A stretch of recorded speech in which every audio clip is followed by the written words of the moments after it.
प्रणाम करते मैं आप सभी के चरणों में। सभी अपने अपने चरणों में मेरा प्रणाम स्वीकार करना। आज फिर से आप सभी के बीच में आई हूँ आगे का अध्याय पढ़ने भगवत गीता का, जिसका शीर्षक है सर्व ग्रंथों में कुछ समानता। बाइबल ग्रंथ में उत्पत्ति ग्रंथ में यह भी कहा है कि जब आदम जी तथा उनकी धर्मपत्नी हव्वा ने वाटिका के बीच वाले वृक्षों के फल खा लिए तो उनको भले बुरे का ज्ञान हो गया। शाम के समय प्रभु वाटिका में सैर करने आए तो पता चला कि आदम तथा हव्वा ने भले बुरे का ज्ञान कराने वाले वृक्ष के फल खा लिए। तो उस प्रभु ने कहा कि भले बुरे का ज्ञान होने से आदम तथा उसकी पत्नी हम में से एक के समान हो गए हैं। कहीं ऐसा न हो जाए कि उन वृक्षों का फल खा ले जो अमर करते हैं और अमर हो जाएं। इसलिए आदम जी तथा उनकी पत्नी को स्वर्ग की वाटिका से निकालकर पृथ्वी पर छोड़ दिया। विवेचन। इससे सिद्ध हुआ कि प्रभु एक से अधिक है, क्योंकि प्रभु ने ऊपर कहा कि ये भले बुरे का ज्ञान होने से हम में से एक के समान हो गए हैं। फिर बाइबल ग्रंथ में कहा है कि अब्राहिम मामरे के वृक्षों के नीचे बैठा था। उसको 3 प्रभु दिखाई दिए, उनको खाना खिलाया, दंडवत प्रणाम करके आशीर्वाद लिया। इससे सिद्ध हुआ कि बाइबल में 3 प्रभु माने हैं। मुसलमान धर्म में 4 यारी माने गए हैं जो बालक रूप में रहते हैं। सूक्ष्म वेद अर्थात तत्व ज्ञान में कहा है कि वही सनक सनंदना, वही 4 यारी, तत्व ज्ञान जाने बिना बिगड़ी बात सारी। इसका अर्थ है हिंदू धर्म में जो सनक, सनंदन, सनातन तथा संत कुमार बालक रूप में रहते हैं वे ब्रह्मा जी के मानस पुत्र हैं।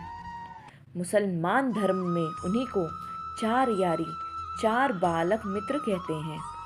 फिर सूक्ष्म वेद में कहा है कि वही वो मोहम्मद, वही महादेव, वही आदम, वही ब्रह्मा, दास करीब दूसरा कोई नहीं, देख आपने घर माँ। मुसलमान धर्म के प्रवर्तक हजरत मोहम्मद जी भगवान शिव के लोक से आए।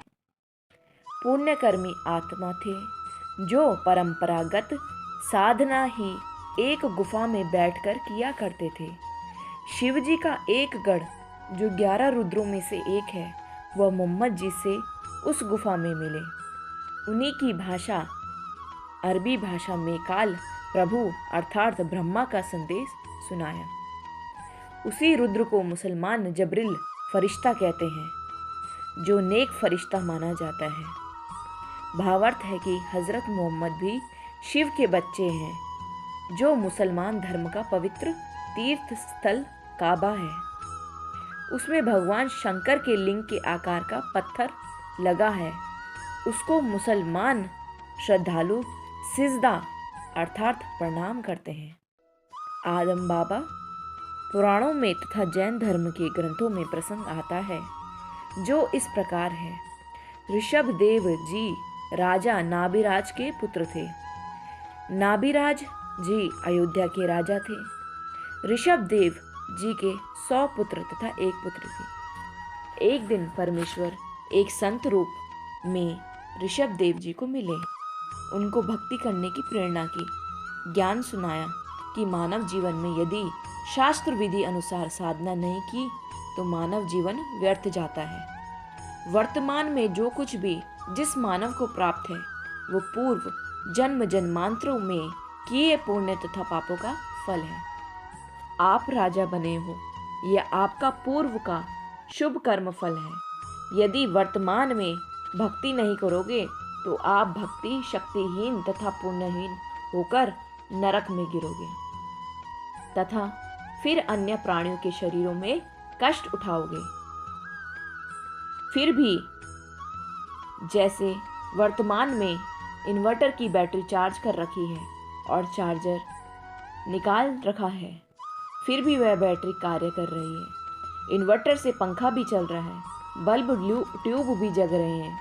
यदि चार्जर को फिर से लगाकर चार्ज नहीं किया तो कुछ समय उपरांत इन्वर्टर सर्व कार्य छोड़ देगा। न पंखा चलेगा, न बल्ब, न ट्यूब चलेंगी। इसी प्रकार मानव शरीर एक इन्वर्टर है, शास्त्र अनुकूल भक्ति चार्जर जगह है। परमात्मा की शक्ति से मानव फिर से चार्ज हो जाता है, अर्थात भक्ति की शक्ति का धनी तथा पुण्यवान हो जाता है। यह ज्ञान उस ऋषि रूप में प्रकट परमात्मा के श्रीमुख कमल से सुनकर ऋषभदेव जी ने भक्ति करने का पक्का मन बना लिया। ऋषभदेव जी ने ऋषि जी का नाम जानना चाहा तो ऋषि जी ने अपना नाम कविदेव अर्थात कविदेव बताया तथा यह भी कहा कि मैं स्वयं पूर्ण परमात्मा हूँ। मेरा नाम चारों वेदों में कबीर देव लिखा है। मैं ही परम अक्षर ब्रह्मा हूँ। सूक्ष्म वेद में लिखा है, ऋषभ देव के आइया कभी नामे करतार, नौ योगेश्वर को समझाइया जनक विदेह उद्धार। ऋषभ देव जी को कभी नाम से परमात्मा मिले, उनको भक्ति की प्रेरणा की। उसी परमात्मा ने 9 योगेश्वरों तथा राजा जनक को समझाकर उनके उद्धार के लिए भक्ति करने की प्रेरणा की। ऋषभदेव जी को यह बात रास नहीं आई कि यह कबीरदेव ऋषि ही प्रभु है, परंतु भक्ति का दृढ़ बना लिया। एक तपस्वी ऋषि से दीक्षा लेकर ओम नाम का जाप तथा हठयोग किया। ऋषभदेव जी का बड़ा पुत्र भरत था, भरत का पुत्र मारीची था। ऋषभदेव जी ने पहले 1 वर्ष तक निराहार रहकर तप किया, फिर 1000 वर्ष तक घोर तप किया। तपस्या समाप्त करके अपने पौत्र अर्थात भरत के पुत्र मारीची को प्रथम धर्म देशना दी। यह मारीची वाली आत्मा 24वें तीर्थकर महावीर जैन भी हुए थे। ऋषभदेव जी ने जैन धर्म नहीं चलाया, यह तो श्री महावीर जैन जी से चला है। वैसे श्री महावीर जी ने किसी धर्म की स्थापना नहीं की, केवल अपने अनुभव को अपने अनुयायियों को बताया था। वह एक भक्ति करने वालों का भक्त समुदाय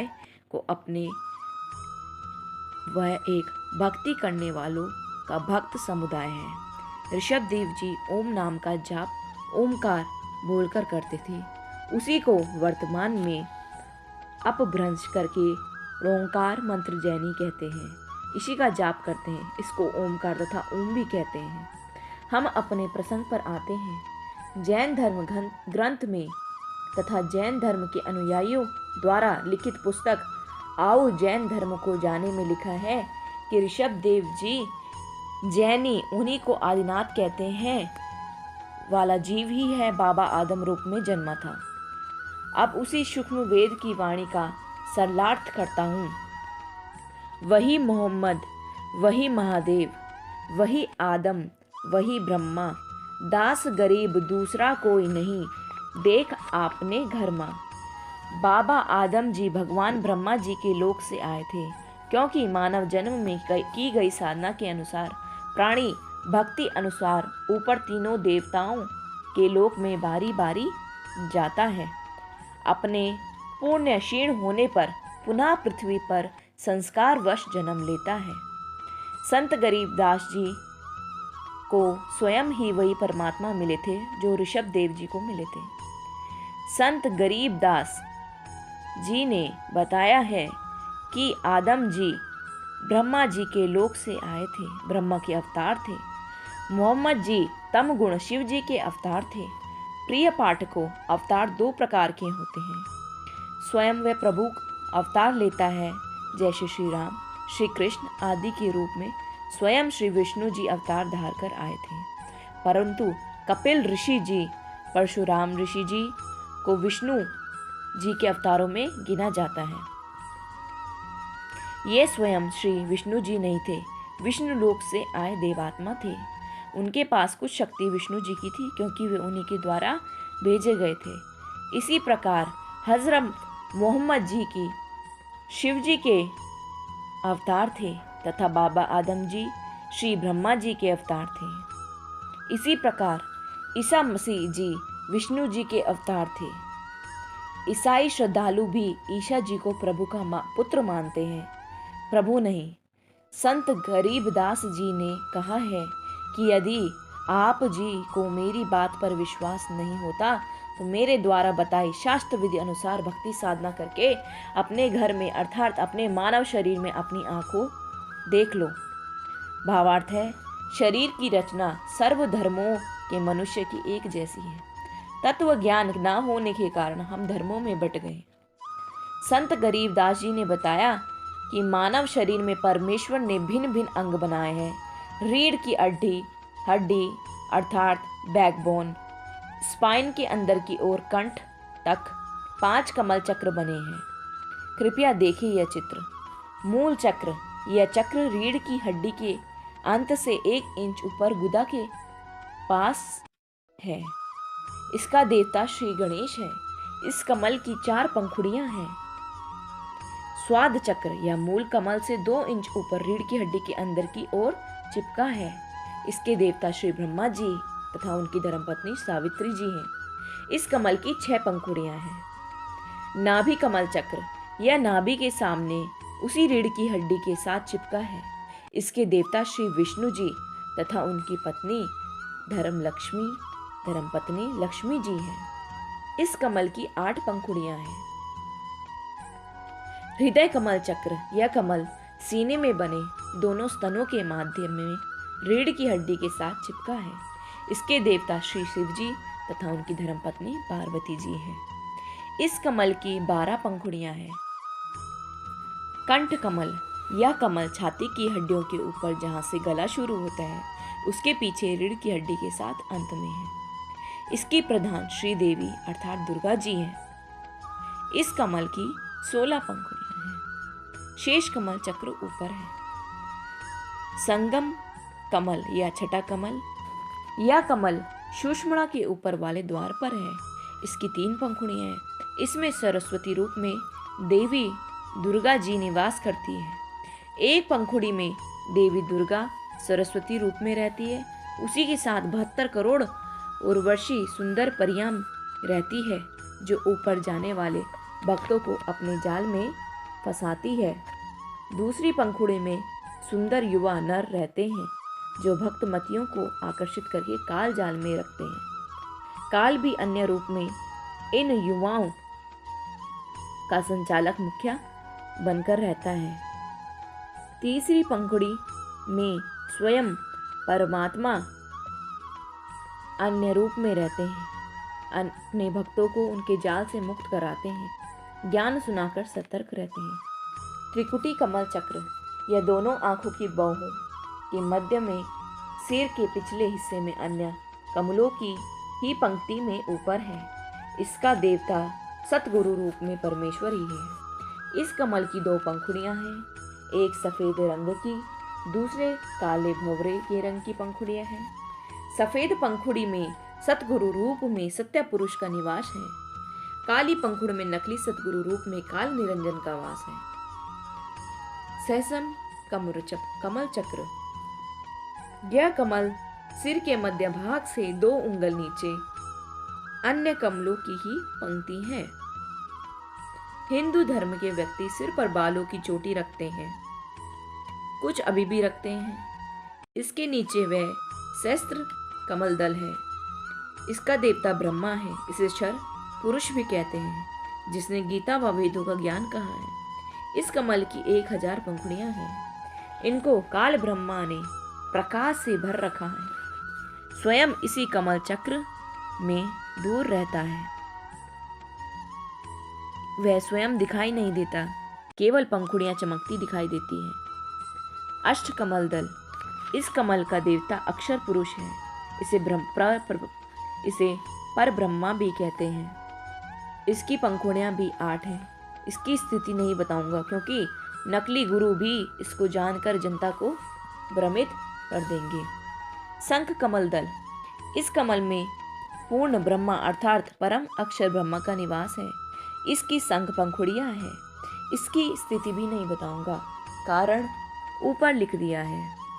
जो चित्र में दिखाए हैं इनमें छठा कमल तथा 9वां कमल नहीं दिखाया है। कारण यह है कि विद्यार्थियों को धीरे धीरे ज्ञान वृद्धि की जाती है। कमलों का गहरा रहस्य यह कबीर सागर के सारांश में लिखा है। शरीर में ये कमल ऐसा कार्य करते हैं जैसे टेलीविजन में चैनल लगे हैं। उन चैनलों में से जिस भी चैनल को चालू करोगे उस पर कार्यक्रम दिखाई देगा। वह कार्यक्रम चल तो रहा है स्टूडियो में, दिख रहा है टीवी में। इसी प्रकार प्रत्येक कमल का फंक्शन है। इन कमलों को चालू करके मंत्र है जो यह दास संत रामपाल दास जाप करने को देता है। प्रथम बार दीक्षा इन्हीं चैनलों को खोलने की दी जाती है। मंत्रों की शक्ति से सर्व कमल ऑन चालू हो जाते हैं। फिर साधक अपने शरीर में लगे चैनल में उस देव के धाम को देख सकता है, वहां के सर्व दृश्य देख सकता है। इसलिए संत गरीब दास जी ने कहा कि आप अपने शरीर के चैनल को ऑन करके चालू करके स्वयं देख लो कि आदम जी आपको ब्रह्मा के लोक से आए दिखाई देंगे, क्योंकि वहां पर सर्व रिकॉर्ड उपलब्ध है। जैसे वर्तमान में यूट्यूब है, इसी प्रकार प्रत्येक देव के लोक में आप जो पूर्व में हुई घटना देखना चाहते हैं आप देख सकते हैं। इसी प्रकार हजरत मोहम्मद जी आपको शिव जी के लोक से आई दिखाई देंगे। इसी प्रकार ईशा जी भी श्री विष्णु जी के लोक से आई दिखाई देंगे। मक्का महादेव का मंदिर है। भाई बाले वाली जन्म साखी में प्रमाण है। साखी मदीने की चली हिंदी वाली की पृष्ठ 262 पर श्री नानक जी ने 4 इमामों के प्रश्न का जवाब देते हुए कहा है, आंखें नानक शाह सच सुन हो 4 इमाम, मक्का है महादेव का ब्राह्मण सन सुल्तान। सतगुरु नानक देव जी ने 4 इमामों से चर्चा करते हुए कहा कि जिस मक्के को आप अपना पवित्र स्थान मानते हो वह महादेव शिव जी का मंदिर है। उसकी स्थापना करने वाला सुल्तान ब्राह्मण था। अब आप जी को अपने उद्देश्य की ओर ले चलता हूँ। आप जी को स्पष्ट करना चाहता हूँ कि जो यथार्थ आध्यात्मिक ज्ञान सूक्ष्म वेद गीता तथा 4 वेदों में है वह ना तो पुराणों में है, न कुरान शरीफ में है, न बाइबल में है, न 6 शास्त्रों तथा न 11 उपनिषदों में। उदाहरण जैसे 10वीं कक्षा तक का पाठ्यक्रम गलत नहीं है, परंतु उसमें BA तथा MA वाला ज्ञान नहीं है। वह पाठ्यक्रम गलत नहीं है परंतु पर्याप्त नहीं है। समझने के लिए इतना ही पर्याप्त है। अन्य उदाहरण गीता अध्याय 2 श्लोक 46 में कहा है कि हे अर्जुन, बड़े जलाशय की प्राप्ति के पश्चात छोटे जलाशय में जितनी आस्था रह जाती है उसी प्रकार पूर्ण परमात्मा का संपूर्ण ज्ञान होने के पश्चात अन्य ज्ञान तथा भगवानों में वैसी ही आस्था रह जाती है। जिस समय गीता ज्ञान कहा गया था उस समय सर्व मानव जलाशयों के आसपास बसते थे। वर्षा होती थी, तालाब भर जाते थे। पूरे वर्ष उसी जलाशय से मानव स्वयं पानी पीते थे। पशुओं को